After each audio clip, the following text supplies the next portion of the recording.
Hello বন্ধুরা, কেমন আছেন? আশা করি সবাই খুব ভালো আছেন, আমার পরিবারের সঙ্গে যুক্ত আছেন। তো আজকে যে বিষয়টা নিয়ে কথা বলবো, বিষয়টা হচ্ছে অনেকেই আমাকে জিজ্ঞাসা করে, কিংবা আমি অনেক বাড়িতে কাজে যাই গিয়ে তারা মালিককেও জিজ্ঞাসা করে।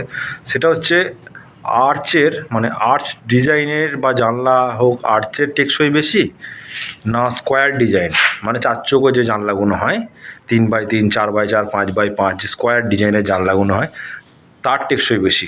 তো সেই নিয়ে কথা বলবো, সঙ্গে থাকুন। তো আমার পেছনে দেখতে পাচ্ছ তোমরা, এই যেটা এটা আমার পেছনে দেখতে পাচ্ছ, এটা একটা আর্চ ডিজাইন এবং এটা খুব বড়।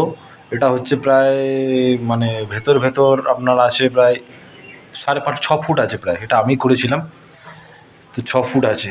তো আর্চ ডিজাইন এই যে দেখতে পাচ্ছেন, এটা এটা ভেতর আছে 6 ফুট। টোটাল আর্চটা করা আছে খাদ্রি ইট, মানে 3 ইঞ্চি করে ইট যেরমভাবে সাজায়। এই যে দেখাচ্ছি, দেখুন। এই যে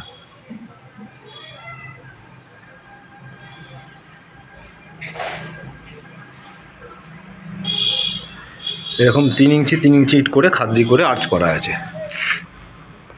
এবার কথা হচ্ছে কোনটা টেকসই বেশি দিন হয়।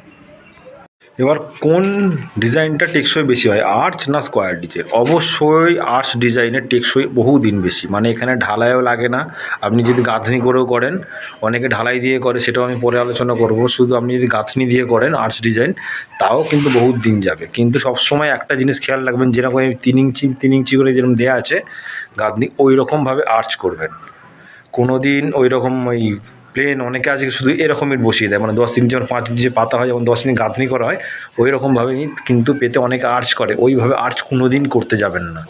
সবসময় চেষ্টা করবেন খাদরি, যেটা রাজমিস্ত্রি ভাষায় বলা হয় খাদরি বসানো, মানে খাড়া করে ইটটাকে বসিয়ে গাঁথনি করা হয় 3 ইঞ্চি করে। ওইরকম করে চেষ্টা করবেন সবসময় আর্চের গাঁথনি করা, ঠিক আছে? তো এবার কথা হচ্ছে, এটা কেন এত বেশি দিন যায়? তার কারণ হচ্ছে, আপনি লক্ষ্য করে দেখবেন সমস্ত, এটা বেশি দিন যায় কারণ হচ্ছে, দেখুন আমি অতটা তো বেটার বলতে পারবো না ভেতর থেকে ইঞ্জিনিয়ারিং ভাষায়, কিন্তু আপনি লক্ষ্য করে দেখবেন, প্রমাণ পেয়ে যাবেন এটা। সেটা হচ্ছে, আপনি যত পুরনো যেসব, মানে আর কি জায়গাগুলো আছে, আপনি যে কোনো জায়গায় যত, মানে যত পুরনো যে কোনো বাড়ি আছে, মানে রাজপ্রাসাদ বলুন, কোনো রকম মন্দির বলুন, মসজিদ বলুন, সমস্ত রকম গির্জা বলুন, সমস্ত দেখবেন যে স্কোয়ার, মানে আর্চের ডিজাইন, মানে স্কোয়ার ডিজাইন কিন্তু খুব কম পাবেন। এবং দেখুন, ওগুলো কিন্তু বহু বছর ধরে পুরনো পড়ে আছে, কিন্তু কিচ্ছু হয়নি। এবং আপনি এটা লক্ষ্য করে দেখবেন, বেশিরভাগ ব্রিজ, আগেকার যে ব্রিজগুলো ছিল দেখবেন ভালো করে আর্চের ডিজাইনের, কিন্তু স্কোয়ার ডিজাইন খুব কম।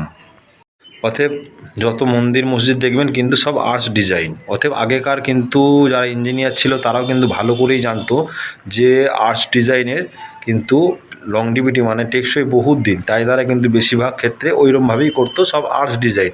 যত আপনি দেখবেন আগেকার যত পুরনো মন্দির মসজিদ যা আছে সব দেখবেন, সব কিন্তু আর্চের ডিজাইন। এবার কেন আর্চ ডিজাইন বেশি দিন যায়, সেই নিয়ে কথা বলবো।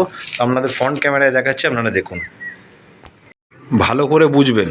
এইটা হচ্ছে আর্চের এই এক মাথা, এইটা হচ্ছে আর্চের এই এক মাথা।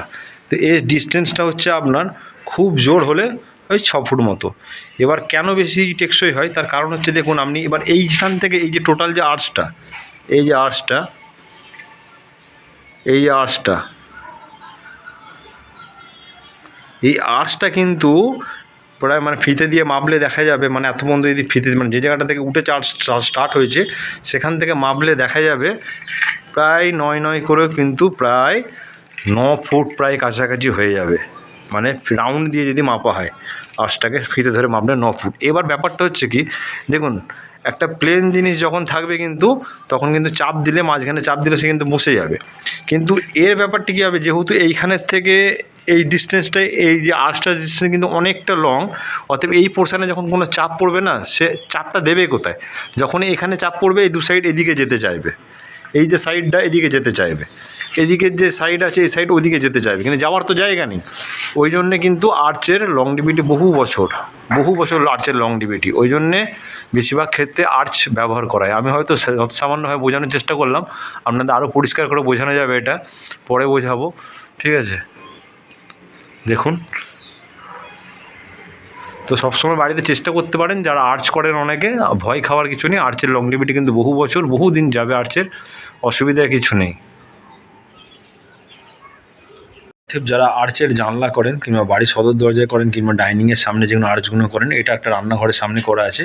এখন সব ওপেন ডাইনিং হয় তো অতএব ভয় খাওয়ার কিছু নেই, আপনারা আর্চ করতে পারেন, কোনো অসুবিধা হবে না। আর্চের লংজিভিটি সবসময় জানেন স্কোয়ার ডিজাইনের থেকে অনেক অনেক বেশি, কোনো চিন্তা করতে। এখন এই পোর্শনে অনেকে আবার ঢালাই করছে, সেটা নিয়ে আমি কথা বলবো এখানে, কেন করা আছে ওটা নিয়ে পরে কথা বলবো। কীভাবে করলে ভালো হয় আর্চ, মানে ঢালাই আর্চ কত এর রড দিলে ভালো হয় সে নিয়ে আমি অন্য একটা ভিডিও করব। তো আমরা যারা আর্চ এইভাবে করছেন তারা করতে পারেন, অসুবিধা কিছু নেই। তো সবাই ভালো থাকবেন। অনেকে আমাকে হোয়াটসঅ্যাপে নাম্বার চাইছেন, তো আমি অবশ্যই দিয়ে দেবো তাদের নাম্বার। তো সবাই ভালো থাকবেন, যেটুকু পারেন ভিডিওটা একটু পুরো দেখার চেষ্টা করবেন। আর সব সময় কে কোথা থেকে ভিডিও দেখছেন, আমার কি ভুল হচ্ছে সেগুলো একটু আপনারা বলবেন, তো ভালো করে বলবেন একটু, ঠিক আছে? অনেকে আমাকে খারাপ কমেন্টও নেগেটিভ কমেন্টও করে, তা নিয়ে আমি মাথা ভাবি না। তো আমি তো কোনো ইঞ্জিনিয়ার নয়, যেটুকু পারি রাজমিস্ত্রি সামান্য নিজে কাজ করি, ঠিক আছে? আর আপনাদের যে কাজটা করি সেই কাজটা দেখানোর চেষ্টা করি, কীভাবে করি সেটা আমি দেখানোর চেষ্টা করি। তো আপনারা সবাই ভালো থাকবেন, তো সঙ্গে থাকবেন। নমস্কার।